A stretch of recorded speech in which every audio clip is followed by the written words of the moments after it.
अंग्रेजों के बाद आरएसएस और वामपंथ द्वारा राजपूतों के बारे में लगातार दुष्प्रचार फैलाया जाता आया है, तो वहीं इस विषय पर राजपूतों के ओपिनियन को पूरी तरह दरकिनार कर दिया जाता है। जबकि राजपूत वंशों के प्राचीन इतिहास के संदर्भ में श्रमण साहित्य, बौद्ध एवं जैन ग्रंथ ज्यादा तथ्यात्मक जानकारी उपलब्ध कराते हैं।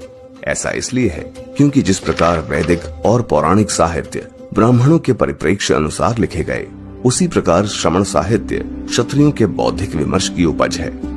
इसी श्रमण साहित्य के अध्ययन पर हम पाते हैं कि सर्वप्रथम क्षत्रियों के लिए राजपूत शब्द बौद्ध ग्रंथ सूत्र निपत के अध्याय महावग्ग के सौंदर्य भारद्वाज सूत्र में मिलता है। न ब्राह्मणो नोमहि न राजपुत्तो न वेसायनो उद्कोचि नोमहि गोत्तम पर्णनाय पुथज जनानम अकिंचनो मंद जरामि लोके।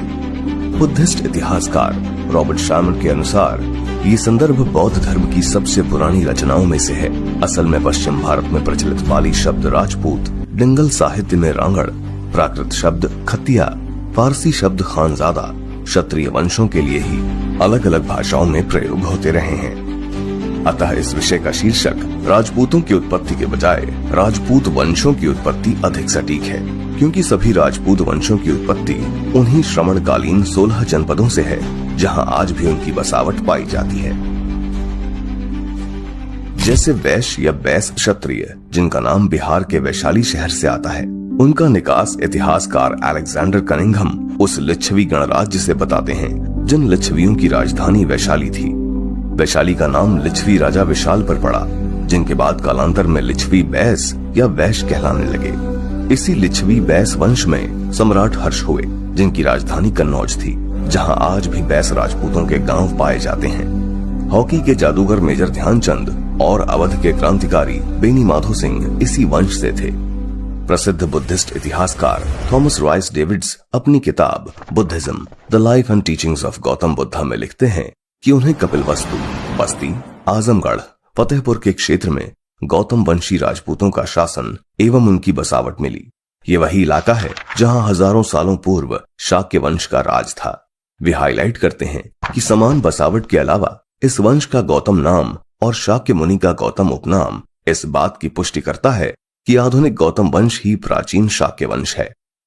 इतिहासकार बिमला चरण लॉ ने अपनी किताब क्षत्रिय क्लान्स इन बुद्धिस्ट इंडिया में प्राचीन भग्ग क्षत्रियों की बसावट वर्तमान कौशांबी, प्रयागराज, चंदौली क्षेत्र में बताई है, जहां आज भी भृगुवंशी राजपूत पाए जाते हैं। वे इस किताब में बुद्ध के समकालीन मल्ल क्षत्रियों का भी वर्णन करते हैं। इतिहासकारों के अनुसार प्राचीन मल्ल क्षत्रियों की बसावट वर्तमान गोरखपुर के चारों ओर थी। 11वीं सदी में गोरखपुर से 60 किलोमीटर दूर मझौली राज की स्थापना मल्ल क्षत्रियों द्वारा हुई, जिसमें विश्वसेन मल्ल नामक एक प्रतापी राजा हुए। आगे चलकर यह क्षत्रिय वंश बिसेन राजपूत के नाम से प्रसिद्ध हुआ। चित्तौड़गढ़ दुर्ग की नींव राजपूत राजा चित्रांगद मौर्य ने डाली थी और इन्हीं के परिवार में राजा मान सिंह मौर्य हुए, जो गुहिलोत राजपूत राजा बप्पा रावल के मामा थे। पृथ्वीराज विजय महाकाव्य में कई मौर्य राजपूतों का पृथ्वीराज के सेनापति के तौर पर वर्णन भी मिलता है। यही मौर्य वंशी क्षत्रिय आज गुजरात और एमपी में मोरी या मौर्य राजपूत कहलाए हैं। मेवाड़ में मौर्य राजपूतों के बाद 1947 तक गुहिलोत राजपूतों का शासन रहा, जिसमें महाराणा कुंभा, सांगा और प्रताप प्रसिद्ध थे। गुहिलोत का शाब्दिक अर्थ है गुहा के वंशज। 5वीं शताब्दी के मैत्रक राजा गुहादत्त से इनका नामकरण और समान भूगोल के तौर पर यह कहना तार्किक होगा कि गुहिलोत राजपूत मैत्रक वंशी ही हैं। इसी तरह 1947 तक करौली स्टेट पर राज करने वाले यदुवंशी जादौन राजपूतों की उत्पत्ति शूरसैनी जनपद से होना निर्विवादित है। जादौन स्वयं संस्कृत शब्द यादव का ब्रज रूप ही है, जो भाषा के अपभ्रंश की वजह से यादव से जादव, जादव से जादौन, जादौन से जादौन हुआ।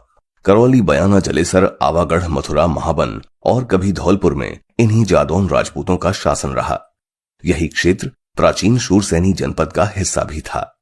इसी वंश में अलवर के राजा हसन खान मेवाती भी हुए, जो खानवा के युद्ध में राणा सांगा के सहयोगी भी थे। ब्रज की संस्कृति पर इस वंश का इतना गहरा प्रभाव पड़ा कि मुगल काल में उदय हुए रेवाड़ी के अहीर जमींदार और भरतपुर के जाट सामंत भी जादौन क्षत्रियों से ही अपनी वंशावली जोड़ते आए। जंतर मंतर, 64 योगिनी जैसे यूनेस्को हेरिटेज साइट्स और जयपुर, सवाई माधोपुर, सीकर और ग्वालियर जैसे शहरों की स्थापना करने वाले कुशवाहा राजपूतों का नाम कच्छप घात तब पड़ा जब इन्होंने कच्छप राजपूतों को हराकर चंबल में अपना शासन स्थापित किया। कछवाहा कच्छप घात का ही अपभ्रंश रूप है। इस वंश का मूल नाम कौशल और रोहतास के क्षेत्र से इनके निकास की लोक स्मृति प्राचीन कौशल जनपद से इनकी उत्पत्ति के पुख्ता सबूत हैं। जैन गणितज्ञ ठाकुर फेरू अपनी संस्कृत किताब द्रव्य परीक्षा में दिल्ली के अंतिम 4 तोमर क्षत्रिय राजाओं को तोमर राजपुत्र बोलकर संबोधित करते हैं। तोमर राजपूत अपना मूल पुरुष अर्जुन को मानते हैं और उनका शासन क्षेत्र दिल्ली एवं हरियाणा का वही इलाका रहा है जहां कभी अर्जुनायन क्षत्रियों के होने का वर्णन मिलता है। इसी आधार पर इतिहासकार अलेक्जेंडर कनिंघम लिखते हैं कि वर्तमान तोमर राजपूत ही प्राचीन अर्जुनायन हैं। महान राजपूत सम्राट विग्रहराज चौहान चतुर्थ की माता जोहिया राजपूत थीं। जोहिया राजपूतों, जिनकी बसावट राजस्थान के जांगल देश और पाकिस्तान के चोलिस्तान में है, उनकी उत्पत्ति अलेक्जेंडर कनिंघम उसी क्षेत्र में सदियों पहले पाए जाने वाले यौधेय गणराज्य से मानते हैं। ये विचारणीय है कि जोहिया शब्द स्वयं संस्कृत यौधेय का अपभ्रंश ही है।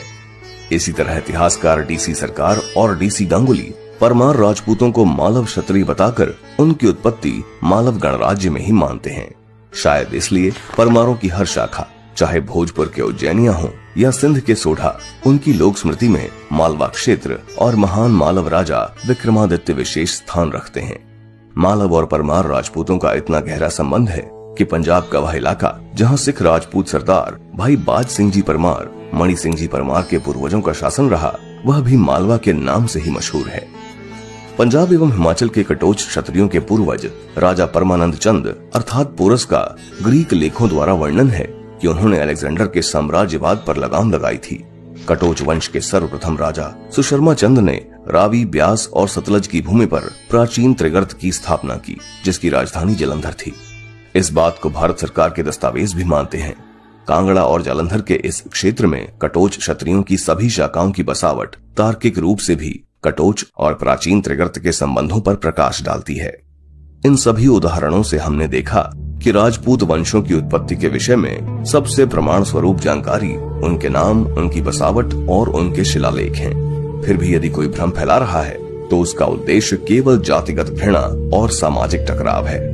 जैसे सर्वप्रथम इतिहासकार पंडित बीडी चट्टोपाध्याय ने ये मिथक गढ़ा कि राजपूत शब्द 12वीं सदी से पूर्व मिलता ही नहीं है, और उस आधार पे वे कुतर्क देते हैं कि 12वीं सदी से पूर्व कोई राजपूत समुदाय ही नहीं था, जबकि बौद्ध काल की प्राचीनतम रचना में भी क्षत्रियों के पर्याय के रूप में राजपूत शब्द का प्रयोग हुआ है। इसी प्रकार जेएनयू के चौधरी हरबंस मुखिया बीबीसी को लिखे अपने लेख में जहां राजपूतों के विरुद्ध घृणा फैलाते हुए आधुनिक भारत में उनके योगदान को नकारते हैं, तो वहीं बिना किसी ठोस प्रमाण के ये भ्रांति भी फैलाते हैं कि राजपूत मिक्स्ड कास्ट है। राजपूत स्त्रियों के जौहर और पुरुषों के शाकों पर अपमानजनक बयान देती प्रोफेसर तनुजा कोठियाल तिवारी भी अपनी किताब में इस बात को दोहराती है। असल में सोशियोलॉजिकल थ्योरियों की आड़ लेकर ये वामपंथी इतिहासकार केवल दक्षिणपंथी संगठनों जैसे आर्य समाज, आरएसएस और भाजपा की सोशल इंजीनियरिंग को एकेडमिकली जस्टिफाई करने का षड्यंत्र रचते आए हैं। इन सामाजिक षड्यंत्रों को राजपूतीकरण भी कहते हैं, जिसके तहत दोनों आर्य समाज और आरएसएस सभी गैर ब्राह्मण जातियों में राजपूत वंश नाम, राजपूत महापुरुष और इतिहास की बंदरबांट करते आए हैं। इसी कड़ी में पंडित सौरभ द्विवेदी अपने चैनल दी लल्लन टॉप पर रुचिका शर्मा को बुलाते हैं, जहां शर्मा लाखों प्रतिहार राजपूतों के अस्तित्व को नकारते हुए झूठ बोलती है कि प्रतिहार तो गुज्जर होते हैं।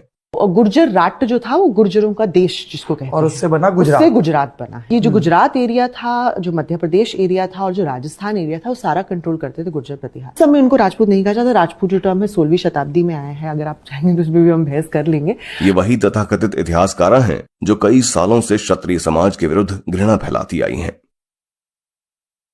इसी तरह पंडित ब्रजेश मिश्रा अपने मीडिया चैनल भारत समाचार पर पंडित अवध ओझा द्वारा राजपूतों की उत्पत्ति पर एक विशेष प्रोग्राम चलाते हैं, जहां ओझा कहते हैं कि राजपूत क्षत्रिय नहीं बल्कि सामंतवादी गुंडों की पहचान है, जबकि न तो बहुसंख्यक राजपूत सामंत थे और न सामंत केवल राजपूतों में होते थे।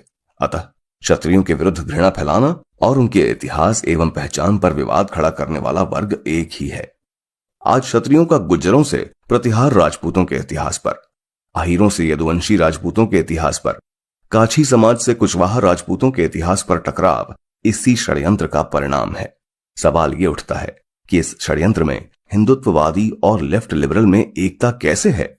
क्या दोनों ही क्षत्रियों के विरुद्ध घृणा फैलाते हुए उनके इतिहास और पहचान की बंदरबांट कर रहे हैं?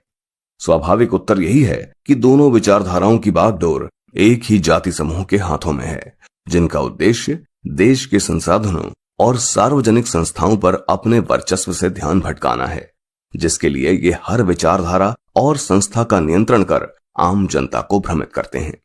ये वर्ग पिछले 100 सालों से इस विषय पर आए दिन नए नए नैरेटिव गढ़ता रहा है, क्योंकि इन नैरेटिव्स के सामाजिक दुष्परिणाम से अनजान क्षत्रिय कोई प्रतिक्रिया ही नहीं देता। किंतु अब यह बदलना चाहिए।